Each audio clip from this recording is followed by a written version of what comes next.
In a doctor's office at Denver Health Friday, This is exciting. I'm ready. Colorado Governor Jared Polis got his third shot of Moderna's COVID-19 vaccine. How about that? Congratulations, sir. You got your third. His messaging about vaccines and boosters has remained largely consistent. We're not going to be done with this pandemic, and the individual risk won't go away until more people get vaccinated. But there's been a difference between the state and federal guidance on who's eligible. So the state's health department sent out a release saying that they will text Coloradans that are eligible for a booster.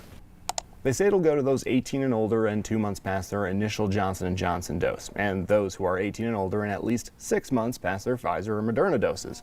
Now that follows CDC guidance for J&J doses, but it's broader than CDC guidance on Pfizer and Moderna, which only lists boosters for people 65 and older and people over 18 that live in long-term care settings, have underlying medical conditions, or who work or live in high-risk settings. I am excited to be more protected. The state told us tonight there's no way of knowing if people work in high-risk settings or have an underlying medical history. So they're alerting everyone within the eligibility timeline. Teachers, first responders, work in a retail store, work in an office environment where your cubicle is near other people and you're going in. You want the safety that this third dose can provide. I work around other people every day.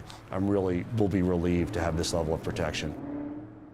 Now, a spokesperson for the state health department told us tonight that they are indeed ready to offer boosters to any Coloradans 6 months past their second dose, and that they do have the supply to do it. Jenny, I know you spoke to 9 health expert Dr. Pyle Coley about this earlier, and even if someone does not fall under those CDC guidelines that we just talked about here in that story, but wants that extra protection, Dr. Coley said earlier today it's okay to go ahead and get it, but that's only if enough time has passed since your second shot and that you did not have any adverse reactions. Of course, the big advice there is to talk to your doctor if that did happen to you. Which makes a lot of sense. A lot of people, I think, would love to move ahead and they feel they'll have more protection if they get that booster, even if they don't fit the CDC guidelines, which is why we wanted to ask our expert about that today. So sounds like a lot of people are thinking it's up to you, the individual. Absolutely. Make that call. Yeah. All right, Luis, thank you for your reporting.